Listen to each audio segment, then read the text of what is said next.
So welcome everyone again to Get This Rugby Podcast with Chew and Greg. How are you, Chew? Hey, Greg. Welcome everyone. Hello. Where's my fist? Up here. Get this. Get this. So welcome again. So we got All right. a week off this week, Chew, the long weekend. You know what? I was thinking they're probably lucky they're not playing this weekend. With the rain we're getting now after last week, it'd be hard to get on the field this week, I reckon. Yeah, definitely. And I think some of the teams might need a week off. There's been a bit of a hard road for them. So let's look at last week's games. So we started the Friday night at Allianz Stadium. Yeah. So Manly 28, Norths 23. Yeah. Now, was that funny? Yeah, go on. I thought I'd just say, you said the same thing as I said. The referee had a huge bent against Norths in this game, from what I could tell. He certainly got himself involved, particularly early in the game. What I didn't like about the ref in that game too, not only was he just around too much, he's so inconsistent, like from start to finish. It wasn't one of the best performances I've seen from a referee this year. And I'll tell you what, there's one thing that a lot of refs are doing. I don't know whether they had a meeting about it during the week or something. He was doing it, and it happened in the South game, the Uni game, and the Gordon game for sure, Ringa Gordon game.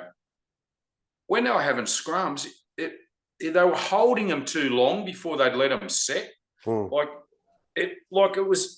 It's really hard to stay in that position for that long, and I don't know why they're making them wait so long. It has no purpose. And it seemed to me that they were all onto the same thing. It sounded like someone had told them or something. I might be wrong, but it all seemed too much of a coincidence that nearly all of them were holding them up way longer than they have been in previous weeks. Well, that's what it looked like anyway, but that's on a tangent. But anyway, back to the game. Yeah, so for me, like, it was North led 8-7 fairly early, but then copped a yellow card, which I watched the incident for about 3 times and I still can't work out. Like, he apparently trotted out repeated infringements, but it was like after 10 minutes. So how can that be the case? Oh, look, I don't know. It was a strange sort of game. I had the feeling, I don't know whether it was because where they were playing and the there wasn't that many people there, I suppose, and it felt to me like a trial game or something. Like it didn't look hard like that. Maybe it was on the field, but it looked a bit soft to me, and it looked like it just reminded me of a trial game for some reason, and that was probably why. But yeah, I think North's big problem again, the amount of mistakes they made. And they're doing some strange things, like they're playing the 10 in weird spots in defence when he should just be lined up with number 10. I really hate that because I just think it buggers you up more than anything. And, there's 2 or 3 occasions didn't put the ball out from penalties. And you just can't do that. And try to get, you still come within 5 points, but they thought Manly did enough to win, and I think it's. I don't know what's wrong with North at the moment. Like, how many wins is that out of 4 in the last 4 games? Well, they've had one draw in the last 3 losses. 4 weeks. 4 weeks, yeah, like 4 weeks, 1 draw, so 3 losses. I don't know if you. I really think their number 10 needs to go back to reserve grade for a couple of weeks. I just don't like the way he's playing at the moment. He's not directing them around the paddock. He's not taking the ball to the line. He's not defending well. Didn't kick well. he just looks a bit rattled to me at the moment. I think he might need a little bit of a holiday to come good. I don't know who else they can put there. Yeah. He's been a big disappointment over the last month for me. Yeah, and so halfway through the season, Stu, we're still not sure where they're at, are we? Like, for them to have lost 4 games out of 9, like, they should be in the top 2. So, yeah, well, it's what are we saying? You're probably going to have to win 9 games or something, or and so they want to get cracking in the next couple of weeks. And, well, I think they've got to win 5 from the last 9. Yeah. On the other side, like 3 weeks ago, we were saying Manly was in trouble because they'd lost, but now they've won 4 on the bounce. Yeah, they're looking pretty good out. And they're second, so. But I thought the other night against North, they just did enough. They just did the little things better. They didn't make as many mistakes. Yeah. They just played solid, and it looked a bit like what they did the week before against Randwick. They were solid up front, and once again, that their bench is really good, and that's really looking after them at the moment, I think. And if they can keep it up like that, they're going to be a bit of a force come finals time, I think. Yeah, I think I want to see them play the Rats again. That's what I'm looking forward to. And they play them twice, don't they? Yeah, they play them again soon. Okay. Like, you have a look at like the next game. Like, obviously it's not this week after. Like, North play Hunter in Newcastle, and Manly play East at Wallara. So they're not easy games. That's but interesting. I think Manly being 7-2, they're sitting pretty good. Yeah. Well, realistically, they've only got to win probably 3 games, and they're in the 6 for sure. So that's right. Yeah. They thereabouts. So no, they're going well, and good luck to them. Yeah, they got, like I said, they're going. Yeah, they just got to keep it going, I suppose. The next game was at Coogee Oval, Randwick and 2 Blues, 35-18. Wick's always looked a bit better in this game for mine. A bit better, I think. A lot better, actually. Being generous. I think nothing really surprised me in that game. Probably, it was really wet, and I think they probably saved Para from another 3 or 4 tries, I'd reckon. But Randwick had to win that, and they did. They did what they had to do in the wet, and just took charge. Wasn't much to really say about it, It was a game they had to win, and it's just one you put in the books and go, yeah, good, we did it. Get out of here. Go on to next week. Para got a hard game next week. It's back to Paraday. They're playing Moringa at home, so that's going to be tough. So, and Randwick plays South at home, so you think they'd win that? So what do we say though? Are we looking forward to Randwick improving in the last half of the year? We don't really take much notice of so far, or what do you reckon? I think, look, a lot of the games they've lost, they could have won, and I don't think they've really played badly. No. They've just had moments where it's cost them games, and look, I think they're going to be there at the end somewhere. Like, they'll be in the 6 there somewhere. I just can't see them missing out. No. And realistically, in the comp, the way it's set up and the way the semis are set up, you've only got to make the 6 to make the grand final. Like it's you come first, so what you get one chance, and that's about it, and the rest of it's all pretty much even, isn't it? Like, yeah, that's right. Yeah. I think I think they'll come good as the rest of the year goes on, and they'll be there at the end, I think.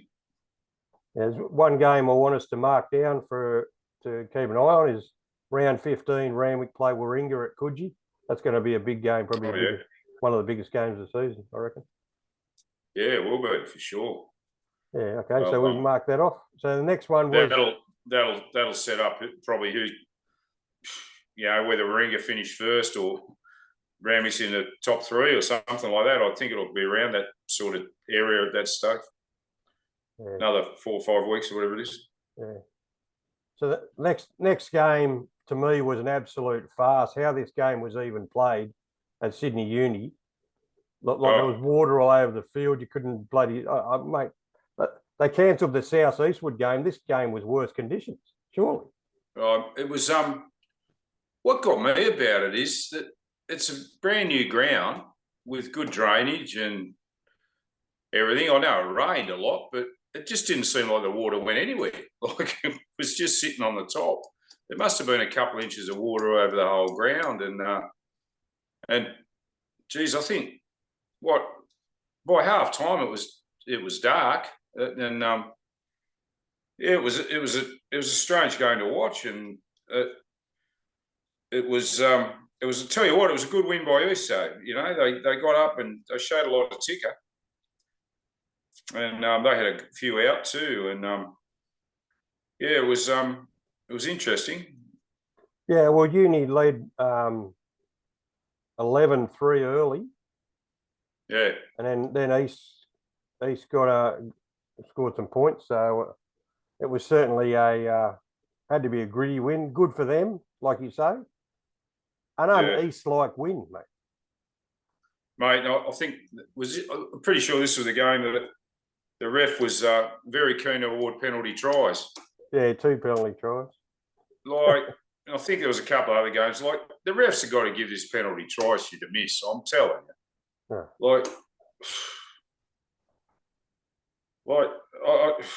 A scrum's getting pushed and it's still 5 yards out, and a bloke can pick the ball up and play on. No, we'll go give him a penalty try under the sticks. Like, I don't think the rule was invented for that. Like it looked like they all had a conversation about penalty tries too this week, and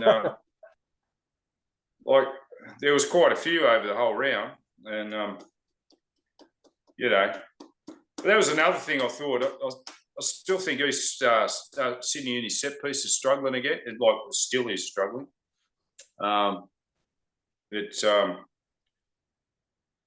They got problems there, I think, and that East beating them at home. We were just talking about it. The only thing that's keeping Uni anywhere where they are is the bonus points. Yeah. Oh, they're swimming on the back of that. They've only won 3 games out of 9, so. Like realistically, there should be 2 teams in front of them. Yeah, there should be. And 3 teams. Mate, the bonus point system's a joke. There was nothing wrong with 2 for a win, none for a loss, and 1 for a draw. Yeah. Everyone was happy.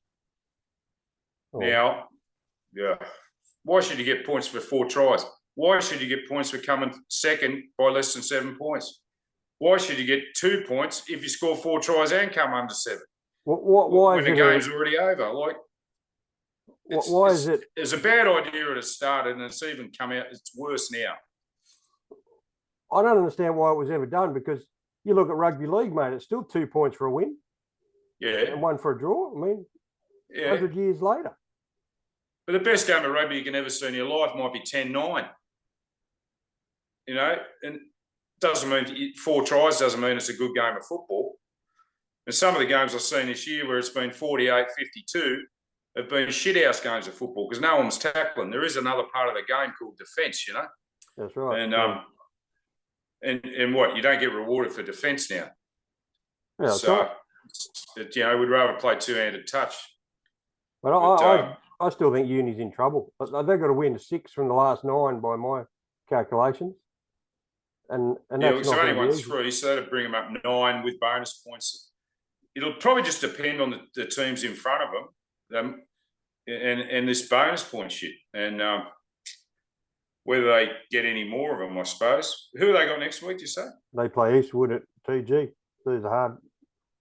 Well, Eastwood will fancy themselves in that game. Yeah, Eastwood have been playing well the last couple of weeks. Yeah, they got a lot better. Well, a little better. But I think The uni to me don't seem to have changed since early in the year. It just seems like the same team every week. They haven't got any. They definitely haven't got better. No, and no.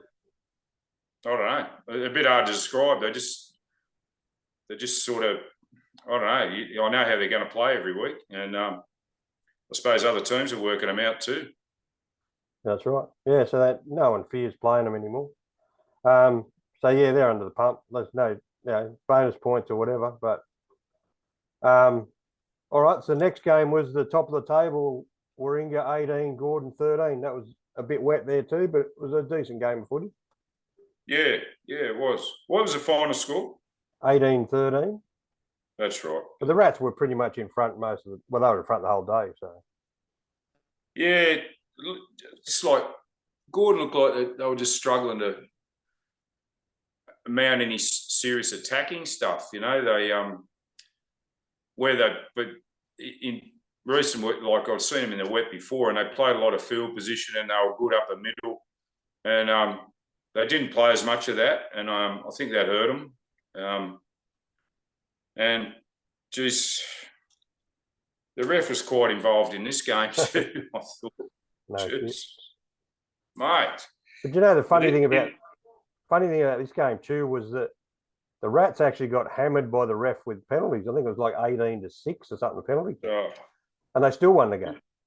This is a game too where the amount of time the ref held them up before the scrums were allowed to set was ridiculous.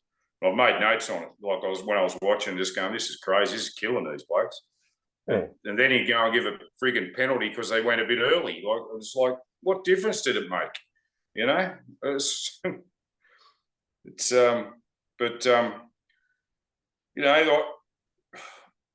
just want, if they played again, I wouldn't be surprised if the result was about the same score the other way.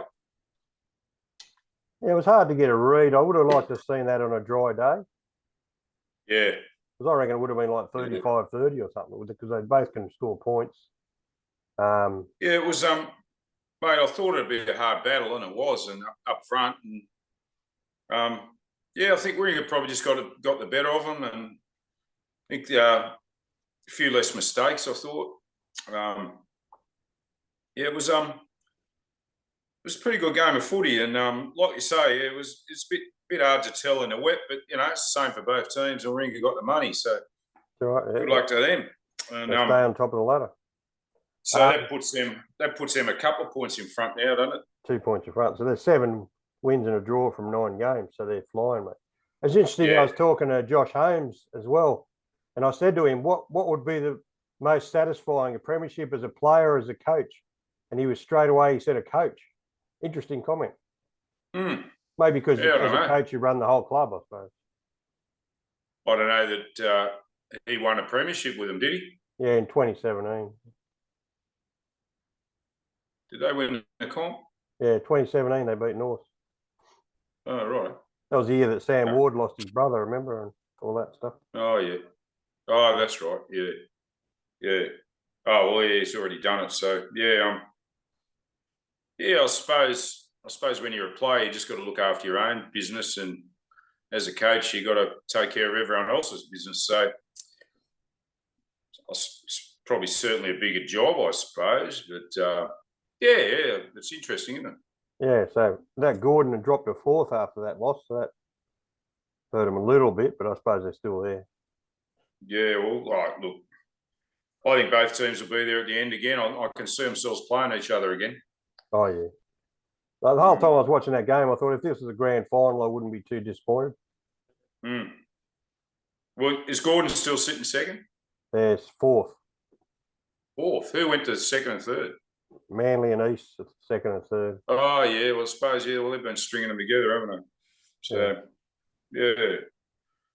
Like, yeah, so East in front of Manly and East are level, are they? Yeah, 34 points. Warringah 36, Gordon 32. Right. Ramick and North 26. And they both got reasonably. I really can't see that final 6 changing. It'll probably change in order in some respects, but I can't see anyone else getting in there. Well, that's why we've been saying that for a few weeks, haven't we? Like, who gets in there? Like, I just can't see it. And who goes out? It's someone like Norse, or I don't think it's going to be Gordon, but like the way Norse have been going lately, like if they kept having shockers and lose half of their next games, it'd have to take one team to have a really bad second half of the season and lose half their games or something. Yeah. For someone else to sneak in, that's about the only way I could see anything happening. Yeah. All right, well, let's move on to the next game. So next game is at Concord Oval, West Harbour 17, Hunter Wildfires 35. So a good win for Hunter.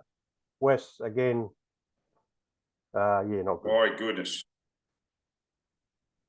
I watched the highlights of it and then I watched it again in full. It's almost a carbon copy of what I said last time I watched West play. I don't know how you can make any more mistakes in a game than they did. And Newcastle just controlled them from start to finish. I seriously wonder what's going on at West, because they look like they don't train all week and just turn up for games. There's no continuity in attack. There's no organisation. There's no structure. They can't win a line out. Like they throw to the wrong place, then the ball, like they'll knock it on, or they'll throw a pass to bloke. If it goes two passes, then some bloke will throw a ball and hit a bloke in the head. Like they look like a rabble, and I don't know why. Any insights there, Greg?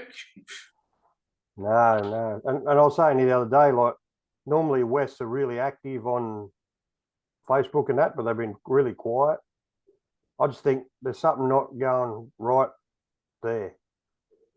I can see the frustration on especially some of the senior players out there, like Masters and that out there on the field. And like, there's something wrong. I don't know what it is. Well, I do know what it is. They're playing like shit. But it's not just one thing. It's like everything they do is bad. It's like I just wonder who are their assistant coaches and stuff. Well, you got Dan Parks doing the backs, and he's still there apparently, because the backs look like a dead set rabble. Yeah, and Gaddo's still there, I believe. I'm not sure what Gaddo does. I think he might do defence or something. I don't know.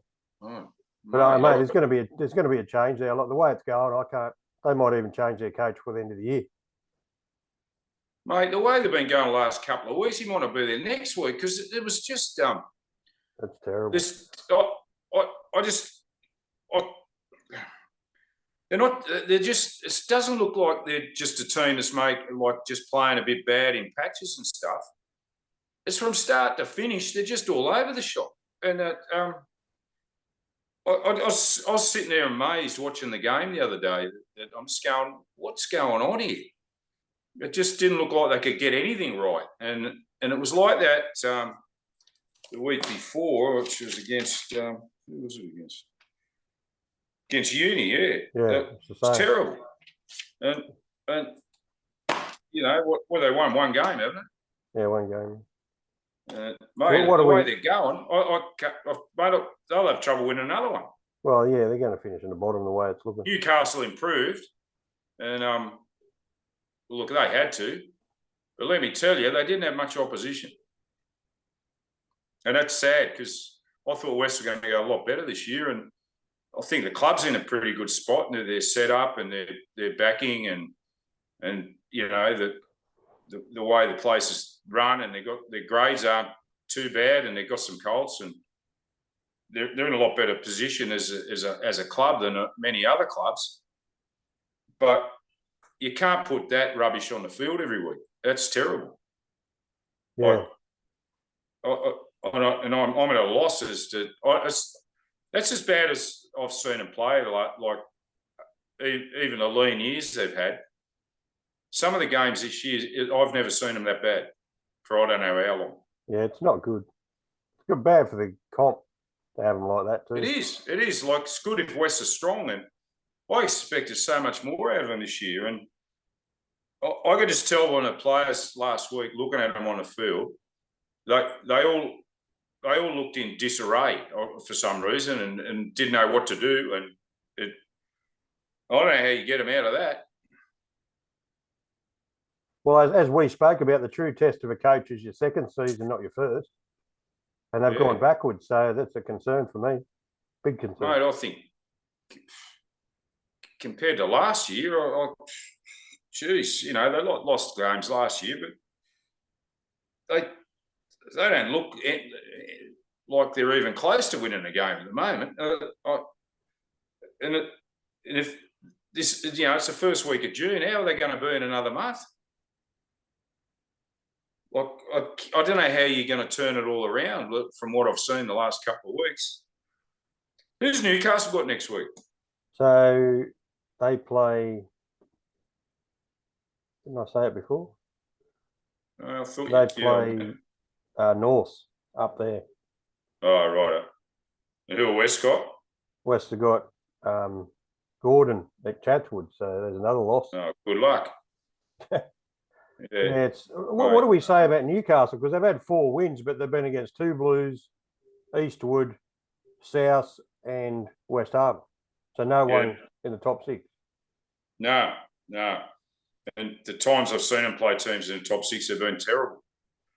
So I still don't know where they're at.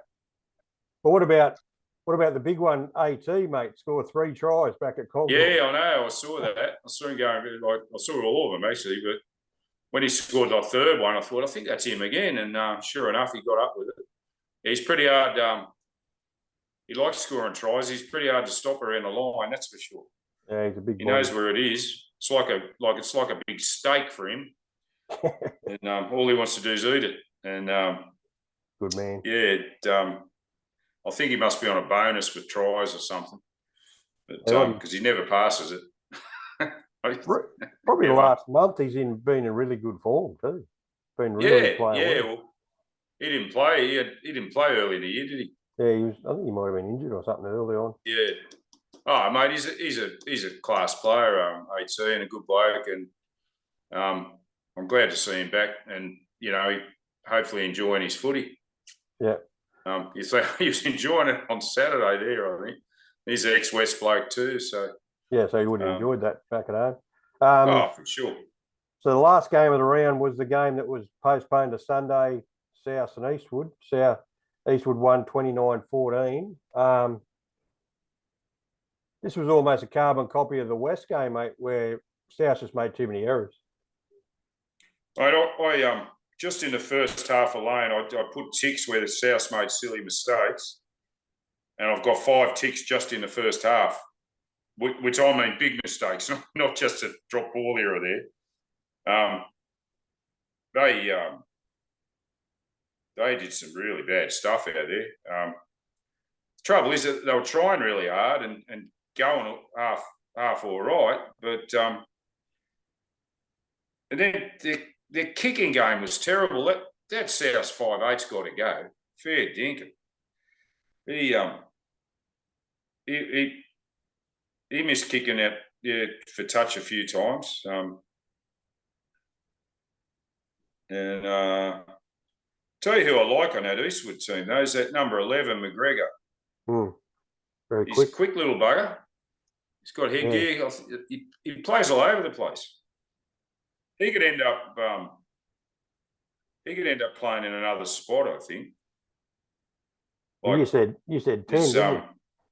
There's no reason why they couldn't slot him into fullback, slot him into 5'8", move him around a bit, because it seems like whenever he gets involved in the play, something happens. And he was kicking for touch and doing stuff off penalties. He must be a talented little kid. Yeah, he's come from Colts. He's in and around the Aussie sevens as well, apparently. So definitely. I hope he doesn't go there. It'd be good if he keeps playing 15s, and he's got a lot of talent, and he looks like. I wonder what position did he play in Colts? Because I bet he wasn't a winger. No, I think he was a fullback. Yeah, because he's got got more skills than most wingers. I know. You know the sad part for me, like Eastwood's probably going to bring back like that Tane Edmed after this week and to play 10, and I don't think that makes Eastwood any better. For me, probably makes them worse. Mate, not the way he played last year, anyway. Well, because he kicks the ball too much, he passes too much, mate. I reckon he could be the best 10 in Australia if he just decided to run the ball. Yeah, you know? And he can run the ball, but he does, mate. I don't know. He lacks confidence, but I don't know. I worry about him. And I reckon he's the fifth best 10 in Australia. I'll tell you, I also liked in that game was the South fullback, the guy with a mouthful of a name. Yeah. Oh, he's a good player. Yeah. He plays well, and this was another game where the ref held the scrums too long, like for a real long time. That was shocking. But one thing I did notice, I think Eastwood, they're not a very big team, are they? Especially up front, they're a bit undersized for my liking, and they that's where they might struggle later in the year too. Some of the bigger teams they've got to play. They seem a little bit small up front. Yeah, I think if you look at it, one other thing, you go on.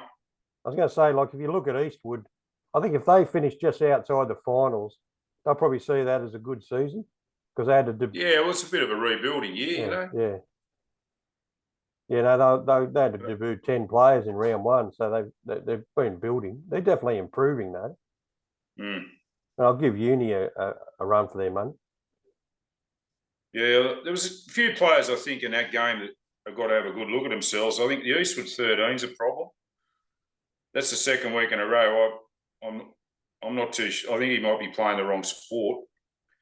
And then the South's inside centre, I just don't know whether you can play a bloke at 12 who's that size.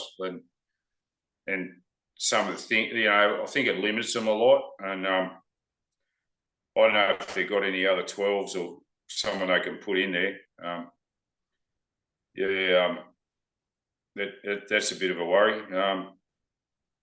Who else have I got down here? Yeah, I think mainly for South, it was their mistakes and a really bad kicking game.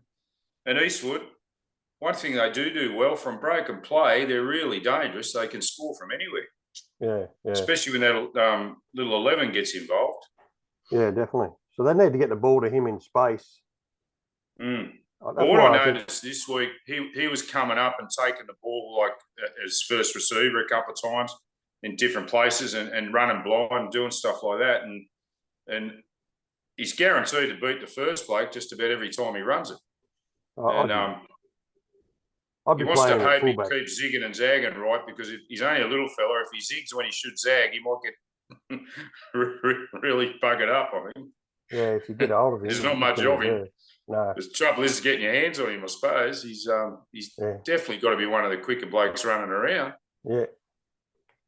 So that was round 9, mate. So we've reached the halfway mark. So as we went through the top 6 before. So can you just run through that top 6 again in order?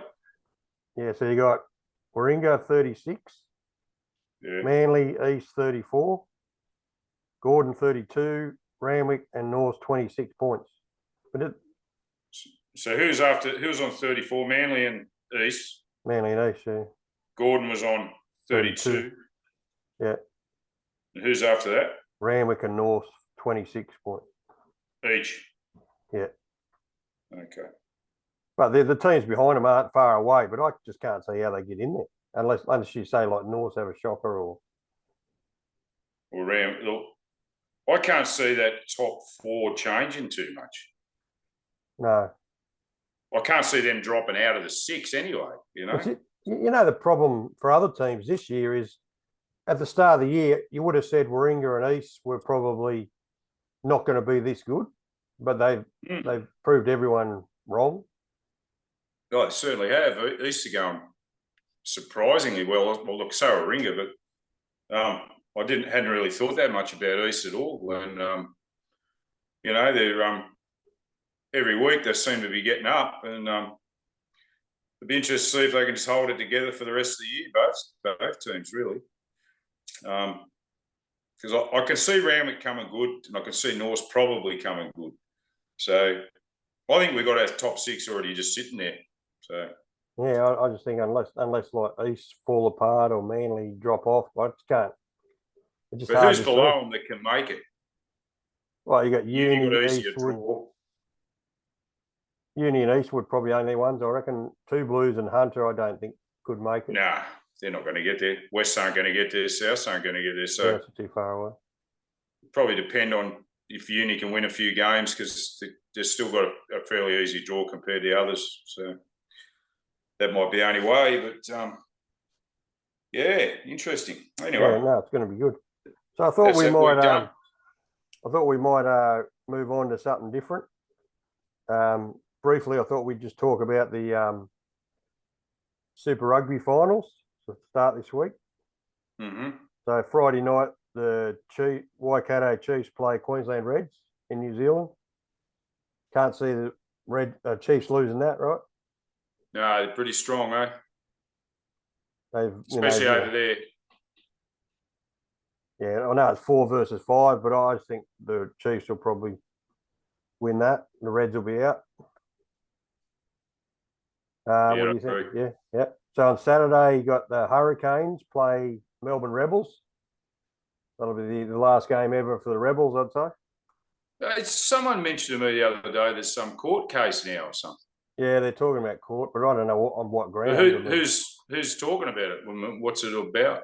Well, it's the Melbourne Rebels club they're talking about. But if they got no money, on what grounds can they take it to court? I don't know. Who are they taking to court? The AAU? Well, I reckon they're going to take Rugby Australia to court. This all seems a bit weird, isn't it? And I don't think even if they were successful, no court's going to say, "Oh, you've got to put them back in the comp." I can't see it. If they're broke, they're broke. Well, that's what I would have thought. Yeah. So I don't know. I think so that'll be their last game this week. Mate, could be the end of this comp after this year, I think. Well, yeah, there's a bit of that. The Blues play the Fijian team, so the Blues will win that. I'd say that's in New Zealand. That's in Auckland, isn't it? Yeah, they finished second, so they'll win that. The only hope for Aussies, mate, is the Brumbies and Highlanders in Canberra. So we'd be back in the Brumbies there, surely. Yeah, they should be able to win that at home, shouldn't they? Yeah, and Highlanders have been a bit up and down most of the year. So, I mean, this is a ridiculousness. Look at this. The Highlanders, Drua, and for Fiji and the Rebels, they get into the finals by losing more games than they won. Well, you wonder why this comp's sus. Like I was saying the other week, I just don't think the comp in its present format and the way they do it, it's just not sustainable. No one's interested in it. God, probably in New Zealand they are. And they're only interested in their own teams. No one is interested in it because you can't watch it pretty much. And I don't know, it's just it's been top heavy for too long and now they're getting found out and everyone's going broke. And I don't know. I just don't think it's going to survive in the way it's going at the moment. Well, like someone said to me the other day, like, why isn't it a top 5 or a top 4? I mean, a top 8 and 12 teams? Yeah, ridiculous. I just don't get it. And I don't get a lot of things about it. And I think, that they could really change things like we've discussed before and go back to probably how it used to be. And we'd still have a strong national team. We could still play interstate fixtures, the odd Kiwi team, the odd touring team, whenever that happens. And I think they'd be more interested in that in the current format. And a really good club comp, which is what keeps every comp in every other place in the world where the game's thriving going. So that's right. And Phil Waugh has talked about a national club comp. So I think they need to look at that. Go down that road. Get it on free-to-air TV. It never, when before this comp in the structure it's in now was around, mate, we were going all right. So I don't know. I just think this thing's just been mismanaged from start to finish, and it's been going on for such a long time now. It's been top heavy, and you just can't do it. And I think it's hurt the game nationally. Yeah. So to a point where we're in a lot of trouble now. what about this bloody Waratahs debacle, mate? This is ridiculous. Like Coleman's gone. They're talking about the Rebels players going to the Waratahs, but then now some of the Rebels players saying they don't want to go to the Waratahs. I mean, what a mess. Oh, mate,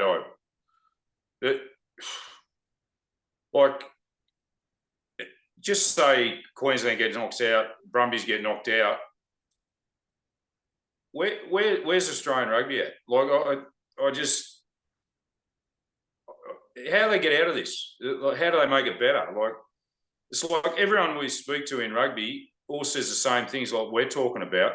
That the way it is, it just can't keep going on the way it is, and you know, not pulling guys out of club football, no one getting picked on form, all the things we talk about all the time, chucking kids out of school straight into frigging rep football and stuff, and wonder why we get done.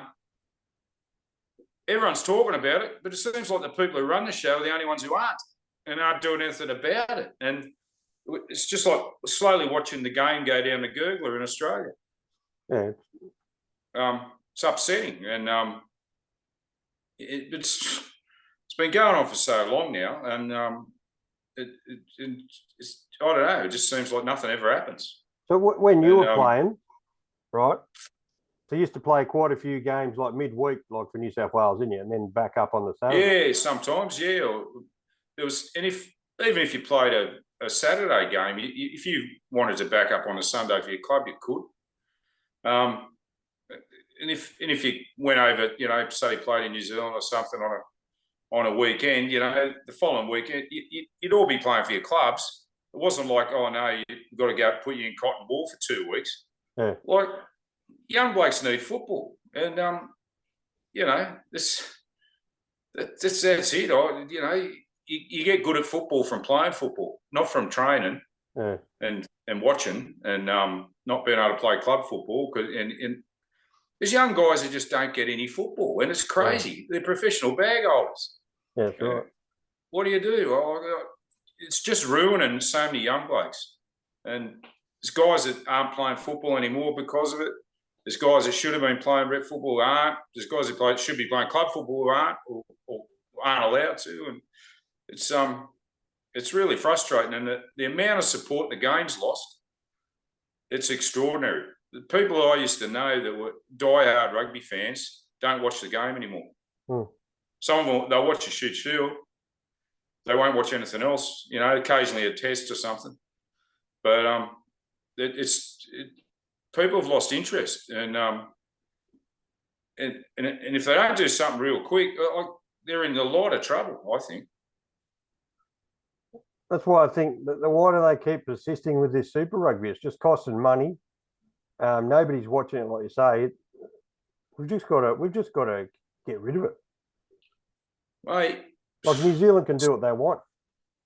South Africa got out of it. Yeah, that's right. You know, it's just got me. Every other country they play rugby in is thriving. In Australia, with a growing country, you know, kids everywhere, and the game's going backwards. I mean, it should be going the other way. It doesn't make any sense. And you know, it's a great game, and it's slowly getting killed in Australia. Yeah, and then we give money to Fiji all the time for them to improve, and then they start beating us in Test rugby. How stupid's that? I mean, it's just ludicrous, mate. Like, I know we've got Pacific Islander players, but it's something's got to go or got to give, because at the moment the game in Australia is in a world of bother. And you know what? It was only last season, at the end of the season, that Phil Waugh had to fly over to New Zealand because New Zealand weren't even sure they wanted to keep doing it themselves. Yeah. So I think it's on real shaky ground, and I think it might go. I think we'll end up with a national club comp. That's what I think we'll end up with. Well, I'd like to see the shoot shield as it is, and when you got to, you know, you pick your state team to play Queensland 3 times a year, the ACT once, go over and play a couple of the Kiwi teams like we used to, and play play your shoot shield where you pick your team. You from on form, you make your state team. You still have your city country game and all that sort of stuff we used to have, which used to draw big crowds and everything, you know. And then after that, at the end of the season, just like they do in New Zealand, they have the Ranfurly Shield or whatever it is, whatever they call it now.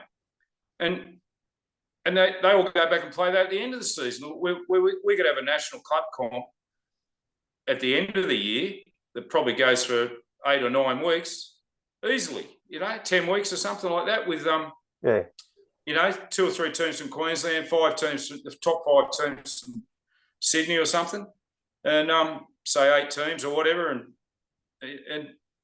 mate, but it's got to be club teams, and people will watch that and would be interested in it. And, and the teams who miss out, well, they miss out. If you're good enough, you make it. And that gives every club team something to go for every year, and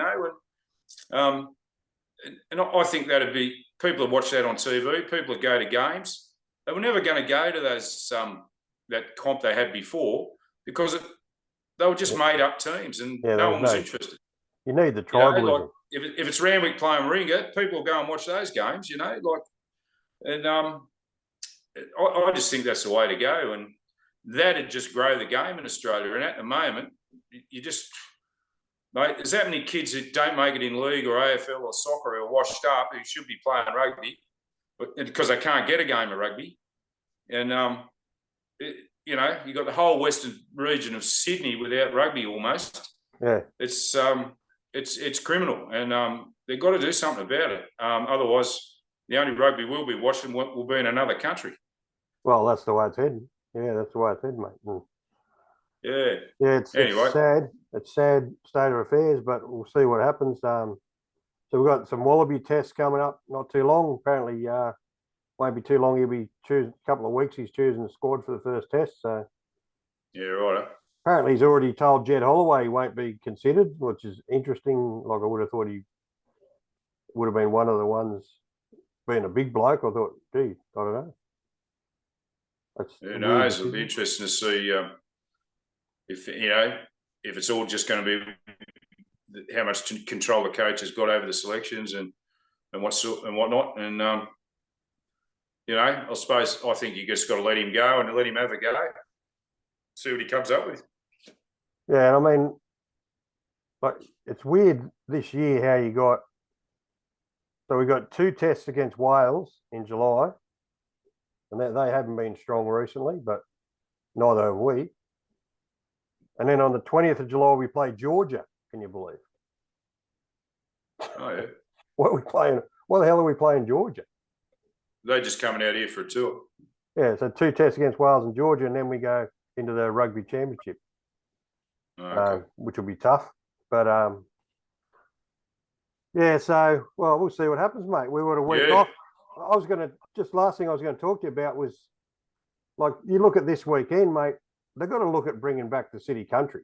I mean, this used to be the best part of the year, like this weekend. I was only talking to a couple of ex-New South Wales players a week or so ago and how everyone used to look forward to the city country games and it used to get big crowds and, you used to have city first, city second, and even city country, both city country, and it was always a big weekend, and and it gave a lot of. It was good for the guys from the country all getting together, and it was always a good hard hit out, and but it always got a good crowd, and people enjoyed watching it, and there was nothing wrong with it. Oh, that's the other thing is the junior state championships still on this weekend. Yeah. Yeah, right. Okay. Well, good luck to all the kids playing this weekend. Yeah, it's always a big weekend for all the district teams. I mean, even if they want to do city country, they could do it like a city country origin. Like, there's plenty of country blokes playing in the Shoot Shield. I mean, that's what they should look doing, something like that. Yeah, they could, or but it's a good opportunity for guys in the country to come down and play a good game, especially when you live in the back of nowhere, and it gives guys exposure. And it was mate, it was a good idea for about 100 years. I don't know why it's not now. I played in half a dozen of them, and at least, and it was usually at Milner or somewhere like that, and it'd be it was on a Saturday or Sunday, I can't remember, but it always used to fill the joint, Yeah. Plus, it'd be on the ABC, and people would be watching it, and it was always a big game, and it'd be good to see the old Sydney jumper back running around again. And you know what? They could even look at playing it in the country, because country rugby is struggling. If they really care about the game, let's do something to help it. Yeah, take that out. Like, you got 20 rugby clubs in Orange or something. Yeah, go to a place like Orange or Bathurst or somewhere like that, and it'd kill it. You'd kill it. Like Wade Park in Orange, they'd get a good crowd, or Bathurst got. There's a number of places. It wouldn't matter really where you took it. I think you'd go all right. Yeah, for sure. Anyway, mate, that's been good. All right, mate, that's us done, eh? Yeah, let's quickly just mention to everyone, encourage especially the old boys back to Paraday Saturday week. 15th. Para playing, or West Two Blues playing Warringah. I know it'll probably be a hard game for them, but it's going to be great to see all the old boys again. We're going. I believe it's they're honouring the '84 grand final team, which we went down to Randwick, but so there'll be a number of blokes from that team, and I believe there's going to be a lot of blokes or a number of blokes from the 77 premiership team are going to be in attendance that day as well. So, it should be an interesting day. Hopefully someone's... and there's a Golden Old... Ringer and Para are playing a Golden Oldies, like all ex-players, game sometime before first grade. So I won't be playing. And no, me either. I think it was about lunchtime. Mad, I reckon. But anyway, I think no one gets hurt. Mate, I hope someone's reached out to Pricey. Maybe hopefully get Pricey down to the game, mate. Yeah, I don't know. I have to give him a call. All right, Chew, thanks for that, mate. Another good week. Right. And no worries. Everyone, please like and subscribe our page. We're looking for more growth in the podcast, and if you want to sponsor us, we're shameless. We'll wear anything. Yeah, for sure. And yesterday's heroes, that'll probably go up tonight or tomorrow anyway, won't it? Yeah, it'll go up. It'll all go up tonight. Yeah. But we'll see if we can get hold of Max, huh? Yeah. Hopefully we'll have Max Curry to provide us with a few laughs and a few insights into the great man's head and his ideas. Plenty there. And observations. All right, mate. Well, enjoy your week, and we'll talk next week. See ya. All right. Thanks, mate. See you later.